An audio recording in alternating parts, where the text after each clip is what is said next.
Well, hello everyone, and welcome back to the Potato Police Battletech. It's been a little bit since I was able to make my video here. I haven't done too much, I just got us up to the new mission here.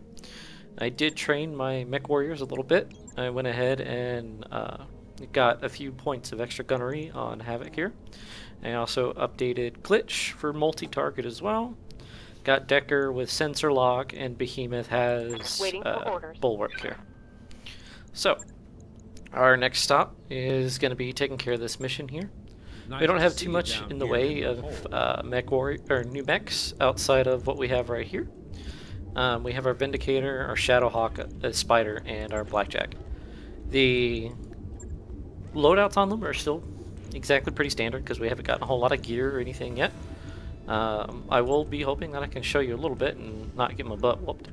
I have been practicing a little bit on my own save file off screen, off camera here, and I have noticed that one of the better things to do with your mechs here is, if at all possible, try to max your points out here as best you can. So for instance, I'm going to go ahead and leave this mech like it is because I have the LRMs in it, and I believe it's the one that I'm piloting with Glitch for the time being. Yes it is, because I believe I had Behemoth and the Shadowhawk and Glitch in this, which is allowing her to multi-target with the PPCs, and I'm eventually moving her into a support fire role. For the time being, this mech is kind of going to run pretty hot. I'm going to go ahead and get rid of this small laser here because it's kind of irrelevant. I'm not going to use it, which frees me up, half a ton, which isn't a whole lot. But what I can then do with this half a ton is go ahead and max out the armor a little bit more, and that's going to be overall helpful because center mass, left and right torsos, and your arms are more likely to get hit than your legs. Legs typically get hit if you're from the side and they're below you. Just something to keep in mind. This is going to be immediate because all we're doing is updating some armor. I'll get it. So now those of you that don't know how repairing your mechs and repairing your, or well, not repairing, but healing up your mech warriors works. If you look over here on the screen, you'll see mech tech and medical. The higher the values are for this right here, the faster that your mech warriors will be healed and your mechs will be repaired. So the way that you do that is you will have to unlock some more stuff with the story missions to get an advanced dropship. Once you've done that, you're going to be a little bit better off with how you're going to be able to repair everything. So, oh hey, I didn't realize we had different skins. I kind of like this gold and black here though. I think it goes pretty well and makes my guys look pretty good. We are going to go ahead into our mech screen here, our commander's cabin, and we are going to go ahead and change it from Havoc's Marauders to the Dogs of War. Alright, I should probably capitalize the W. And let's see, is there anything fun in here that we want to put in there? Let's see, we'll scroll through, see what we got in here. See if we have anything that remotely would, go with the Dogs of War. I'll just leave it like it is until I come back through here and have a little bit more time. So I'm going to go ahead and save it. I believe that I accidentally just painted all my mechs red. We'll look and take a look. But yeah, whoops. Let's go back in here and fix that up a little bit. I don't want to be painted all red. Didn't realize that trying to just change the company name would mess that up that badly. Okay. And it does kind of stink that you have to scroll through them all one at a time. So let's see. Oh, okay, so that's the main body color, which we're just gonna make that one black. Click, click, click, click, click. Alright. Then we're gonna come over here. Take a look, see what colors we like. I wish I knew what colors it was originally, but that's alright, we'll just go over here, scroll all the way over. I think that's pretty close to what it was, maybe. We'll just leave it like that, save it, looks pretty good. Alright, let's go back to our dropship, and now we already have a mission pending, and we're just going to go ahead and launch that contract now. See how well we do. Now, unfortunately, this game does have a whole lot of terrible loading times. So we're just going to go ahead and pull our mechs in here. And let's see, Decker, Glitch, ourself, and Behemoth will go in. And let's get started. So, the important things that I've noticed about this game is positioning and movement are good. Getting the evasion pips are good, especially if you're on a faster or lighter mech. You get more evasion pips for moving. Evasion pips just lower the overall percentage chance to hit the enemy mech. It doesn't mean that you're not going to be hit, it just lowers the chance. Now, what I have figured with this game is that Bulwark and Vigilance and the defense stance are extremely useful, especially if you have some heavy hitters in your front lines. If you're able to go ahead and use Vigilance on your turn, and then they also have the Bulwark talent through the Guts tree, what that does is keeps them at that 50% armor bonus. What that will do is mean that all of the armor across your mech from the front and side are actually going to be 50% more effective, essentially giving you a whole lot more armor on your mechs that will keep your mech warriors safer and alive for much longer. Roger. Which is extremely helpful if you have, say, a pilot like Behemoth, who already starts with the Bulwark talent. So, ready for orders. Here, this is what this does. So, passive guarded 50% damage reduction against ranged attacks to the front and side when remaining stationary.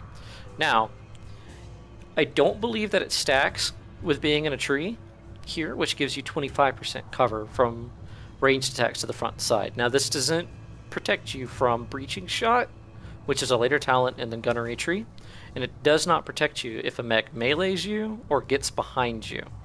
So, you know, trees are very useful for cover, and so is that secondary ability. So with a mech pilot like Behemoth, you want to put her in the most heavily armored mech that you have, because putting her in that kind of a mech with a long-range weapon from a distance, or rotating her in the front, is extremely helpful because her armor will last much, much longer than your other mech warriors that do not have that. So, here, I may have made a mistake because this is going to go ahead and pop us into combat before I had a chance to set up properly. My fault for talking through what I'm trying to explain about what's going on with the mix. So I'm going to go ahead and take a hit here more likely. Oh no, he missed. So the evasion pip here worked out in my favor and allowed Standing by. me to not actually take any damage. So what I'm going to do is I'm going to move Decker here. Now we know that there's a thing here, and there is another one that we can target. So we can target either one of these vehicles here. But what we can tell is the one that's marked number 2 here actually has not very much armor pre-built into the spawn of the mobile unit here. So, moving here gives my guy 4 pips for evasion, and it also, for all of these mechs that are in the front arc in front of him, will do 25% less damage on any one of their ranged attacks. Now this guy, pretty deadly, a lot of missiles, so we're just going to go ahead and we're going to give him a shot because he doesn't have any evasion pips. And the way that vehicles work is if you're able to take out an entire structure thing on one of them, regardless of where it is, the vehicle will immediately explode. So you can use that to your advantage if you're using the cult shot ability that you get from Morale. Now, what moving him up did allowed me to uncover the second vehicle here, and what I'm going to do is I am going to go ahead and jump Glitch up here into this, which puts her in cover, and your jump jets will give you additional evasion pips. So while this game is very much RNG, you as the player can actually mitigate quite a bit of that. So what we're going to do is go ahead and try to take out this tank here. Here we go. More than likely we're going to be able to do it, provided she doesn't miss entirely. like she just did. So that's the RNG that I was talking about, trying to mitigate as best you could. It just blew up in my favor. Or, well, against me anyway. So, anywho. Alright, so that medium laser that he shot me with from the front, it did 15 points of damage. Now, the reason that it did 15 points of damage is because I had cover from the tree line. So, here's another thing to pay attention to when you're moving your mech warriors. You will get red lines to what you can shoot, which lets you know which position you can move into and actually still hit what you're aiming for. So I'm going to move over here, and I'm going to go ahead and take a shot at that tank here. Now the tank does have an evasion pit, so what we're going to do here, we don't need all these other weapons. More than likely, our two AC2s do 25 damage. It has an approximate amount of 32 armor, and that is encompassing the entirety of the tank. And it's all in different spots. Now, unfortunately, I believe we're going to be hitting it from here, but that's not too bad, because it's only got 6 armor points and 11 structure. And like I said, if you're able to take out even one bit of structure, the vehicle immediately dies. So let's see how lucky we get. So, see, we hit it from the side, took it out.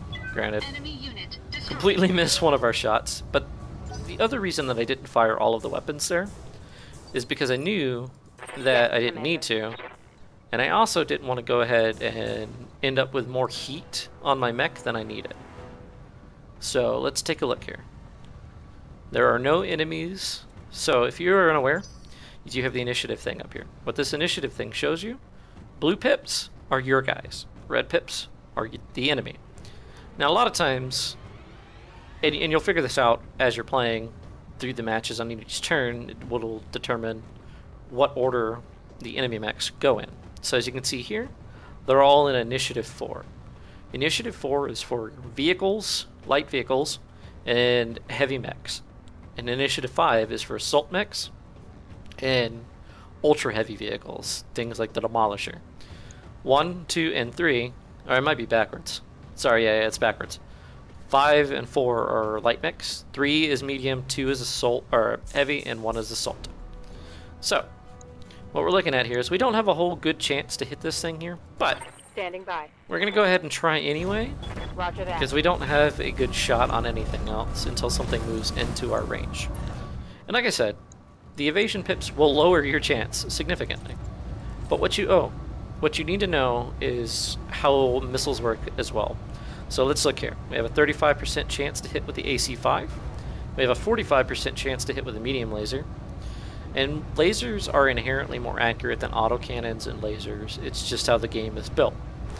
SRM2s here, each individual missile has a 35% chance. So it's not 35% chance for the shot. It's 35% chance times 2. So you're looking at 2 different shots that have each independent rolls for hit damage. And the same thing applies for your LRM-15 or your LRM-5 here. That 15% chance is for each individual missile. So that means you have a higher chance than what's actually listed on that thing to actually hit. So we did a little bit of damage and punched into his structure. Now more than likely the Locust is going to go first. The AI is kind of dumb, so he's likely just to shoot my guy from the front. I'm gonna need a medic. They really have to Showing tone minor down damage. the head hits from machine guns. Standing by. It's actually pretty obscene. So what I'm going to do here is I'm going to go ahead and jump behind. The thing that you should know about jump jets is normally, if you're moving, right, just regular old move, you can do so, but you get less pips. And a lot of different times, depending on the agility of the mech that you're using, you can't fully turn around. So what I'm going to do is jump Jumping. and turn around to give myself more evasion. And while this guy is in the woods, he would normally have cover if I just shot him from where I was standing. The fact that I'm behind him, you can see barely, because it's... Okay, let's see if I can rotate the screen so you can see this. The orange shield means that his cover is negated because I am behind him. So this is what we're going to do. We're just going to shoot him right in the butt. And there we go. Did some solid damage. And it also removed his evasion pip, meaning my other mechs will have a significantly better chance to hit him. Uh-oh, taking some damage. I'm taking internal damage. Come on, give me a turn. Alright. What can I do for you? So we know that this mech is already gone. And this one is here. So, let's see, how do we want to do this? Okay, so he's already missing that torso. You know what? So one thing about the mech here. Let's look at the paper doll here. Killing both of his legs will kill the mech. Taking out a torso will actually guaranteed do 1 damage to the pilot, which can be useful and can't be useful depending on the mech itself. If you're fighting a larger mech, it's very useful because you're going to be trying to knock them down. They have a lot of armor. So what we're going to do is see if we can't cold shot his other torso and give him another injury This should be good. and knock out some more of his weaponry. Oh, okay, well, that also works. Should have run when you had the chance. And actually killing enemy troops gives you a huge morale boost. So, Good to go. next up is we are going to go ahead and we are going to move up Behemoth. So, moving her on up. If I have enough morale for second precision strike, I want to show you something that you should also look at. Here, we are looking at the enemy mech's paper doll. So, if you didn't know this, you can scroll over each individual bit, and it will tell you what is in each area of this mech. Okay? So what we can tell is his medium lasers are in his arms as well as his flamers. So, what we can do is if we call shot the left or right torso, that will get rid of this arm entirely. So called shotting arms is not always worthwhile. You'd rather take out this torso because you'll take out everything on the side of it as well as do an injury to the pilot. So, now, our mech, I'm not going to use Vigilance here. However, I'm going to just go ahead and take a shot at this mech. But I'm not going to go ahead and use the call shot because she is not my last turn. Our main character I will be playing from our last turn. So we'll just go ahead and target it. Ah, still doing the call shot. I don't want you to do that. I want a regular attack. I'm just going to fire. Firing. So, not really good, but we did manage to hit with a few of the missiles. But it did go ahead and lower one of his evasion pips. Now our blackjack here, we're going to go ahead and move him up. And we're going to take another shot at this fire starter here if it gives us a lane. Okay. So, let's see, how do we have, we don't have too much. But our heat isn't actually too high, and he is, as you can see here, the last mech. So whatever we can do to him damage-wise is going to be good. Which is apparently nothing. So what you saw here is we broke through the armor. It did a crit to the flamer. Now critting the flamer does not mean that it is broken. So you need a crit, and then you need an additional hit, which is a second crit to that component to actually take out the mech. So what we're going to do here is we're going to take a look. His rear armor is fully intact, but it's not super heavy. What we're going to do, oops, sorry, wrong button. Receiving you. We are going to do the same thing that we did to that other mech. We're going to get behind him. Coordinates received. And this is something that light mechs are really, really good for. Getting behind and flanking your target. We're just going to go ahead and shoot him right in the butt. So that did damage to his rear left torso. So now... Waiting for orders. Right. Now, killing individual mechs doesn't give any one mech warrior more experience than the others, so trying to feed kills to level up a mech quickly is not actually something that's going to work out. Alright. So let's see here. We want to move from this direction and shoot him here. Roger. And the reason we're doing this is because we've already injured this side of the mech. And firing from this side, well, you can't really tell, it doesn't give you any kind of indication. Where you're firing at the mech at will actually give you damage on the side that you want. So it's very relevant to moving your mech a little bit to fire. at the side that you have already damaged. Right there, that cut off at least half of this mech's firepower. So, then we're just going to go ahead and move up here and fire at him from the other side. Let's see if we can't completely neuter him. We might be able to. Let's go ahead and get rid of the AC-2s. We're just going to fire all of our medium lasers. And there we go. So we just did 2 injuries to this mech. We took out his right torso, and we knocked him down with damage. So Waiting for we're orders. just going to go ahead. And now we have the opportunity to just go ahead and kill him. Boom. So, like I said, a lot of this game is about Did you see mitigating that? Did you see it? what your enemy can do to you and putting that in your favor.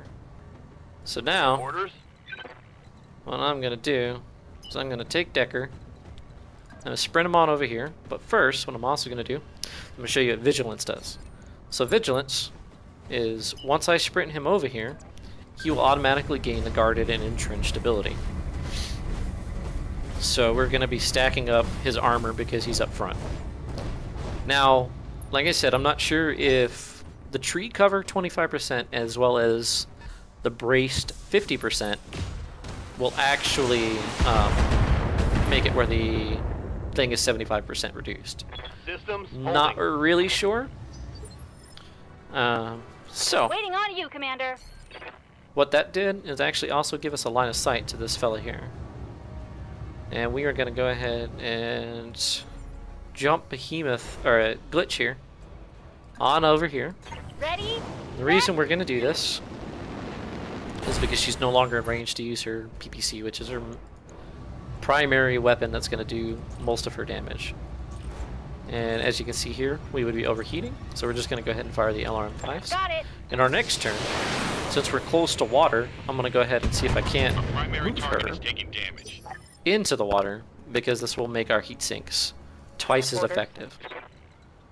So, second thing that we're going to do is move Behemoth here. And we're also going to use the Vigilance ability from the rest of our morale power. So, we'll go ahead and use Vigilance, and that's going to give her this ability. Now, the benefit to doing this on a mech that already has a Bulwark is they will not lose this ability if you don't move them. Anybody else, on their next turn, will lose the guarded ability from Vigilance. So that's something to keep in mind when you're actually using your morale abilities. So we're just going to go ahead and unleash the Giving him Brucka. everything I've got. So there we go. And we actually dealt an injury to the pilot. Now, this unsteady here means if we're able to do any more damage to him as far as damage with stability, we should be able to go ahead and knock him down. And that's what we're going to do. We're far enough away that our AC-2s are in their most effective range. So we'll see. If this hits him, and it does knock him down, that's handy. If not, it just means that he is Waiting for orders. further off balance. So now, here, if we don't move Decker this turn, he will actually end up in a bad way. So what we're going to do with him is we're going to go ahead and we're going to run him away. Sometimes attacking with this mech is not the best thing in the world to do. Now, however, let's see. If we move him behind Confirmed. Behemoth, Behemoth is the bigger target and has already injured this mech. And we also have guarded and entrenched on her that will stay there permanently because she has Bulwark until we decide to move her. Now, if we move our spider mech behind him, it makes her the juicier target because the AI is stupid. So, here's the hope that I am correct with that. Hey, we got another head hit. Yeah, I feel like they really need to tone that down because realistically, you Commander. really only have, like, I think it's a 1% chance to hit the head for the most part, but as you can see here, we've already done so much damage to the head, it's ridiculous. Alright, so now we're just going to go ahead and unleash all of our Targeting weapons for here. a tactical strike. And, with any luck, we will knock him down. And there we go. We incapacitated the pilot with injuries and didn't actually damage the mech all that much. And there we go. Mission complete. Alright, let's see what kind of rewards that we're able to get here.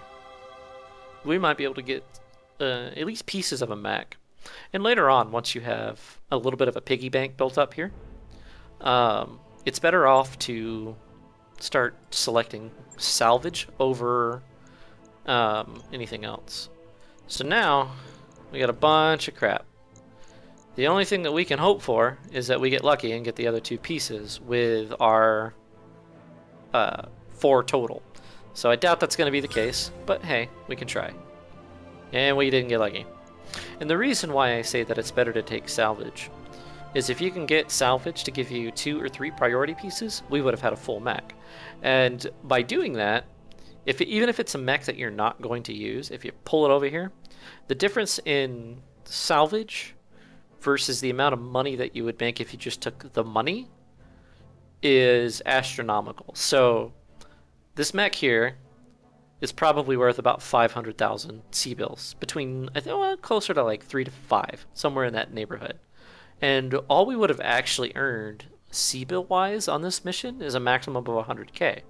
Now, if we could have made it where we're only going to take 10k in C-bill rewards, but we were able to get our salvage priority up to 3, we would have just made 300k versus 100k. And with the parts here, mechs are automatically built. You don't have to repair them. You don't have to do anything with them. All you have to do is go to your mech bay, put them in your storage, and sell them if you're not going to use them.